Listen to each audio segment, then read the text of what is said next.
My dears, welcome back to Xylem Learning. Xylem ലേണിംഗിന്റെ പുതിയൊരു ക്ലാസ്സിലേക്ക് എൻ്റെ ഏറ്റവും പ്രിയപ്പെട്ട മക്കൾക്ക് എല്ലാവർക്കും സ്വാഗതം. മക്കളെ, ഓണപരീക്ഷയൊക്കെ കഴിഞ്ഞു അല്ലേ? നിങ്ങൾക്ക് പേപ്പറൊക്കെ കിട്ടി. എ ഗ്രേഡും ബി ഗ്രേഡും സി ഗ്രേഡും ഒക്കെ കിട്ടിയിട്ടുണ്ടാവും. ചിലർക്ക് എ ഗ്രേഡ് കിട്ടാത്തവർക്ക് സങ്കടമൊക്കെ വന്നിട്ടുണ്ടാവും, എനിക്ക് LSS പരീക്ഷ എഴുതാൻ പറ്റില്ലേ എന്നുള്ളത്. പക്ഷേ ഞാനൊരു കാര്യം പറയട്ടെ, തീർച്ചയായും ഓണപരീക്ഷയുടെ ഗ്രേഡിൻ്റെ അടിസ്ഥാനത്തിൽ ടീച്ചേഴ്സ് നിങ്ങളെ LSS പരീക്ഷയ്ക്ക് വേണ്ടിയിട്ട് എന്ത് ചെയ്യില്ല, തഴയില്ല, മാറ്റി നിർത്തില്ല. കാരണം എന്താ അറിയോ, ഓണപരീക്ഷ കുറച്ച് ഡിഫിക്കൽട്ടായിരുന്നു. ചോദ്യപേപ്പറൊക്കെ മാറിയ സാഹചര്യത്തിൽ എന്തായാലും നിങ്ങളുടെ സ്കൂളിന് LSS കൊണ്ട് നല്ലൊരു നേട്ടമുണ്ടാക്കുന്ന എല്ലാ കുട്ടികളെയും LSS പരീക്ഷ എഴുതിക്കാൻ ടീച്ചേഴ്സ് ശ്രദ്ധിക്കുമെന്നാണ് ഞാൻ വിശ്വസിക്കുന്നത്.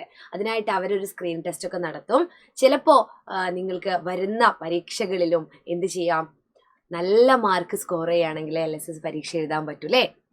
ലോവർ സെക്കൻഡറി സ്കോളർഷിപ്പ് എക്സാം നമ്മൾ എങ്ങനെ പഠിക്കണം, അറിഞ്ഞു പഠിക്കണം. അതപ്പം നമുക്ക് പഠിച്ച് നേടാൻ പറ്റും അല്ലേ?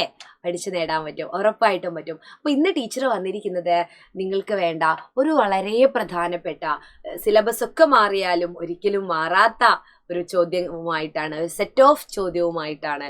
അപ്പോൾ നമുക്ക് പഠിക്കാം അല്ലേ? അതിന് മുൻപായിട്ട് എനിക്ക് പറയാനുള്ളത്, 4ാം ക്ലാസ്സിലെ നമുക്കൊരു ബാച്ച് ഉണ്ട് കേട്ടോ. പ്രാണ എന്നാണ് അതിൻ്റെ പേര്. എല്ലാവർക്കും അറിയാം, മിക്കവാറും കുട്ടികളും എൻ്റെ കാണുന്ന മക്കൾ ജോയിൻ ചെയ്തിട്ടുണ്ടാവും. ഇനി നിങ്ങളുടെ ഫ്രണ്ട്സൊക്കെ ജോയിൻ ചെയ്തിട്ടില്ലെങ്കിൽ അവരോടൊന്ന് പറയാം, ദാ ഡെയിലി ലൈവ് ക്ലാസ്സും റെക്കോർഡഡ് ക്ലാസ്സും ഒക്കെയുള്ള ഒരു അടിപൊളി ബാച്ച് ഉണ്ടേ സൈലത്തിലെ, ഒന്ന് പോയിട്ട് ജോയിൻ ചെയ്യണം കേട്ടോ. അടിപൊളി ക്ലാസ് ഒക്കെ ഉണ്ട് എന്നൊക്കെ നിങ്ങൾ അവരോട് പറയാ അല്ലേ? നല്ല ക്ലാസ് നിങ്ങൾക്ക് കിട്ടുന്നില്ലേ? പിന്നെ അവിടെ എന്താണ്, സ്ലൈഡ്സും നോട്ട്സും ഒക്കെ നിങ്ങൾക്ക് കിട്ടൂലേ ഓരോ ക്ലാസ് കഴിഞ്ഞിട്ടും. ഇനിയിപ്പോൾ ഓരോ യൂണിറ്റ് ഒക്കെ കഴിഞ്ഞാൽ യൂണിറ്റ് ടെസ്റ്റ് ഒക്കെ നടത്തും. അപ്പോൾ നിങ്ങൾ കൂടുതൽ പഠിക്കുകയല്ലേ ചെയ്യുന്നത്. അപ്പോൾ പ്രാണ അടിപൊളി ബാച്ചാണ്. ഇതിൻ്റെ ഫീ എന്ന് പറയുന്നത് ഒരു വർഷത്തേക്ക് 2499 രൂപയാണ്. ഇടയ്ക്ക് ചില ഓഫറുകളൊക്കെ നമ്മുടെ സൈലം നൽകാറുണ്ട്. ഇപ്പോൾ ഇതിൻ്റെ വില പർച്ചേസ് ചെയ്യുമ്പോൾ നമ്മൾ കൊടുക്കേണ്ട പൈസ 2499 രൂപയാണ് കേട്ടോ. ഈ നമ്പറിലാണ് വിളിക്കേണ്ടത്, ഈ നമ്പറിലാണ് വിളിക്കേണ്ടത്.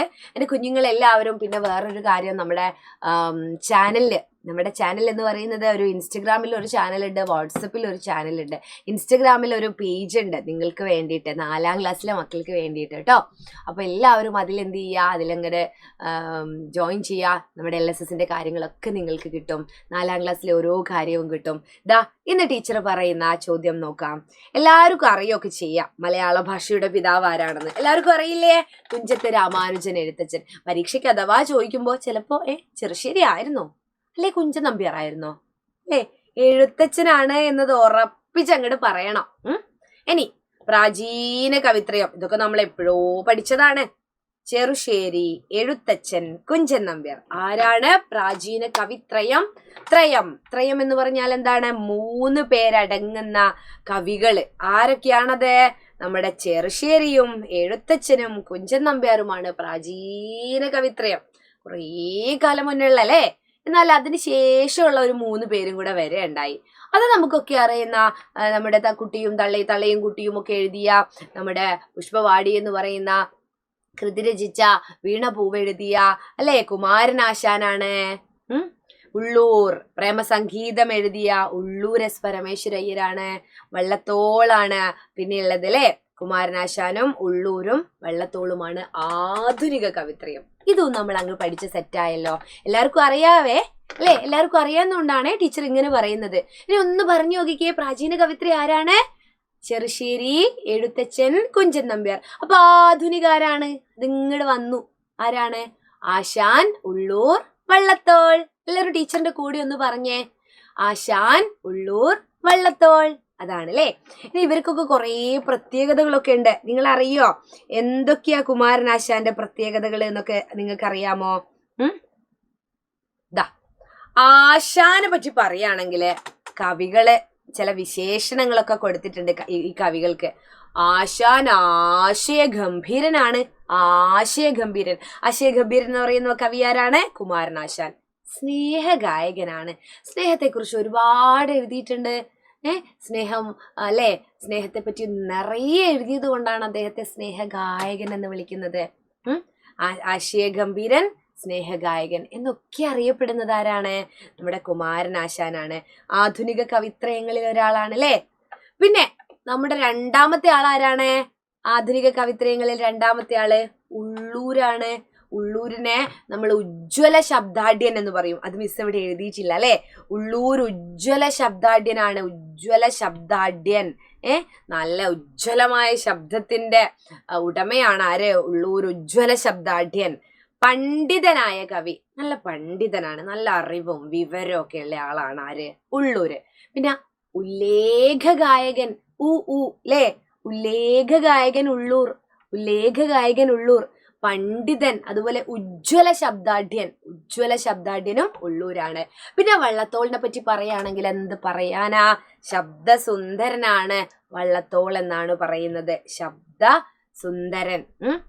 ഇദ്ദേഹത്തിന് ഒരു അസുഖം ഉണ്ടായിരുന്നു, ചെവി കേൾക്കാത്തൊരു അസുഖം ഉണ്ടായിരുന്നു. അപ്പൊ ഇദ്ദേഹം ബധിരവിലാപം എന്ന് പറയുന്ന ഒരു കാവ്യം എഴുതിയിട്ടുണ്ട്. അപ്പൊ ശബ്ദസുന്ദരനാണ് വള്ളത്തോൾ. ഇദ്ദേഹത്തിന് ബാധിച്ച രോഗം എന്തായിരുന്നു? കേൾവിക്ക് പ്രശ്നം ഉണ്ടായിരുന്നു അല്ലെ. അപ്പൊ ബധിരവിലാപം രോഗവുമായിട്ട് ബന്ധപ്പെട്ട് അദ്ദേഹം എഴുതിയതാണ്. അങ്ങനെ കുറേ പേരുണ്ട് കേട്ടോ, അങ്ങനെ കുറേ പേരുണ്ട്. ഇനി നമുക്ക് ഈ കവികളിലേക്ക് വരുന്ന സമയത്ത് കുഞ്ചൻ നമ്പ്യാരെ നിങ്ങൾക്കെല്ലാം ഇഷ്ടാണല്ലോ അല്ലേ? നാരായണ ജയ നാരായണ ജയ, പാണ്ഡൻ നായുടെ പല്ലിനു ശൗര്യം പണ്ടേ പോലെ വലിക്കുന്നില്ല. തുള്ളൽ പാട്ടാണ് അല്ലേ. അത് എഴുതിയത് നമ്മുടെ നമ്പ്യാരാണ്, കുഞ്ചൻ നമ്പ്യാർ. അപ്പോ ജനകീയ കവി എന്നറിയപ്പെടുന്നത് ആരാണ്? കുഞ്ചൻ നമ്പ്യാരാണ്. കവിത ചാട്ടവാറാക്കിയ കവി എന്ന് പറഞ്ഞാൽ എന്താ? നല്ല രസാണ് അല്ലേ. ഇദ്ദേഹത്തിന് രാജാക്കന്മാരുടെ ഭരണത്തെ കുറിച്ചെല്ലാം കുറെ കാര്യങ്ങൾ പറയാനുണ്ടെങ്കിൽ ഇദ്ദേഹം എന്ത് ചെയ്യും? തുള്ളൽ പാട്ടിലൂടെ അങ്ങോട്ട് പറയും. അപ്പൊ ഇവരെ കളിയാക്കുക എന്ന് അവർക്ക് മനസ്സിലാവുകയും ചെയ്യും. പക്ഷേ ഇദ്ദേഹം കലാരൂപല്ലേ ഓട്ടംതുള്ളലേ. ഓട്ടംതുള്ളലിന്റെ പാട്ടിന്റെ രൂപത്തിൽ ഇങ്ങനെ പറയുന്ന സമയത്ത് ആർക്കും ഒന്നും പറയാൻ പറ്റില്ല. എന്തൊക്കെയായിരുന്നു ആ പൊണ്ണന്മാര് എന്നൊക്കെ പറയൂലേ. മോനെ മലിങ്ങുന്നില്ല. പിന്നെ എന്തായാലും മണ്ണിൽ ചില കുഴിയുണ്ടാക്കി പൊണ്ണന്മാർ ചിലർ അവിടെ ഒളിച്ചു. അങ്ങനെയൊക്കെ നമുക്ക് ആരെയും നോക്കി പറയാം. മുന്നിൽ രാജാവാണെങ്കിൽ രാജാവിനെയും നോക്കി പറയാം അല്ലെ. അതാണ് ഇതിന്റെ ഒരു പ്രത്യേകത. അപ്പൊ കുഞ്ചൻ നമ്പ്യാർ തുള്ളലിലൂടെ എല്ലാവരെയും പരിഹസിച്ചു. സമൂഹത്തിൽ ഉണ്ടാവുന്ന പല കാര്യങ്ങൾക്കും വിമർശിച്ചു. അപ്പൊ കവിത ചാട്ടവാറാക്കിയ കവിയാണ് കുഞ്ചൻ നമ്പ്യാർ. ജനങ്ങൾക്കെല്ലാം ഒരുപാട് ഇഷ്ടമായതുകൊണ്ട് ജനകീയനായ കവിയായിരുന്നു. ജനകീയ കവി എന്നറിയപ്പെടുന്നതും കവിത ചാട്ടവാറാക്കിയതും ഒക്കെ കുഞ്ചൻ നമ്പ്യാരായിരുന്നു. ഇനി നമ്മള് ജി ശങ്കരക്കുറുപ്പ്, സൂര്യകാന്തി എന്ന് പറയുന്ന മനോഹരമായൊരു കവിത നിങ്ങൾ കേട്ടിട്ടുണ്ടോ? സൂര്യകാന്തി. അപ്പോൾ സൂര്യകാന്തി പോലത്തെ കവിതകളൊക്കെ നമുക്ക് സമ്മാനിച്ച ചന്ദനക്കട്ടിൽ എന്ന് പറയുന്ന കവിതയുണ്ട്. അതൊന്നും നിങ്ങൾക്ക് ആഴത്തിൽ പഠിക്കണ്ട. എന്നാലും അദ്ദേഹം ദാർശനിക കവി എന്നറിയപ്പെട്ടു. ദാർശനിക കവി. പിന്നെ മൃത്യുബോധത്തിന്റെ കവി. ഇനി ഇത് LSS മാത്രമല്ല കേട്ടോ. സ്കൂളിൽ വിവിധ തരത്തിലെ ക്യൂസ് മത്സരങ്ങൾ നടന്നുകൊണ്ടിരിക്കുന്ന ഒരു സമയമാണ്. അപ്പൊ അതിനു വേണ്ടിയിട്ടൊക്കെ നിങ്ങൾക്ക് ഉപകരിക്കും. ഋതുക്കളുടെ കവി ചെറുശ്ശേരിയാണ്. ഋതുക്കളുടെ കവി. കൃഷ്ണഗാഥയൊക്കെ എഴുതിയ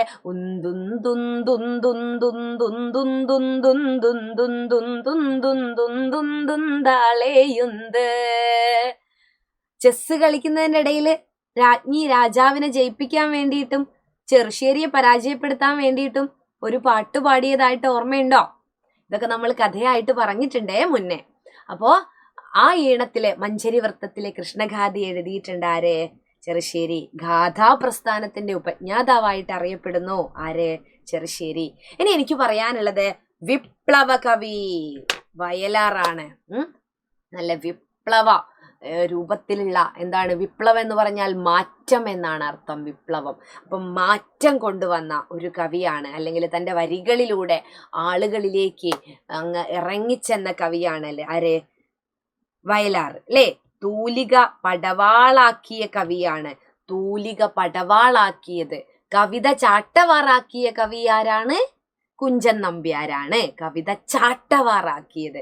എന്നാൽ തൂലിക പടവാളാക്കിയ കവി ആരാണ്? വയലാറാണ്. തൂലിക പടവാളാക്കിയ കവി ആരാണ്? വയലാറാണ്. അപ്പൊ മക്കള് മനസ്സിലാക്കുക, ഇത്രയും കാര്യങ്ങൾ ഇനിയും ഒരുപാട് നിങ്ങൾക്ക് പഠിക്കാനുണ്ട്. അപ്പോൾ അറിഞ്ഞു നമുക്ക് പഠിക്കാം, പഠിച്ച് നമ്മൾക്ക് നേടാം. LSS മാത്രമല്ല, മുന്നോട്ടുള്ള എല്ലാ പരീക്ഷയ്ക്കും ഉപകാരപ്പെടുന്ന ചോദ്യങ്ങളായിരുന്നു ഇത്. അപ്പോൾ കുറേ കവികളെയും അവരുടെ വിശേഷണങ്ങളുമാണ് നമ്മൾ പഠിച്ചത്. മറ്റൊരു ചോദ്യവുമായിട്ട് ടീച്ചർ വീണ്ടും വരുന്നതായിരിക്കും. പാഠഭാഗങ്ങളൊന്നും മാറിയാലും ഈ ചോദ്യങ്ങൾക്ക് മാറ്റമില്ല അല്ലേ? അപ്പോൾ മറ്റൊരു ക്ലാസ്സിൽ കാണാം. അതുവരേക്കും ബൈ.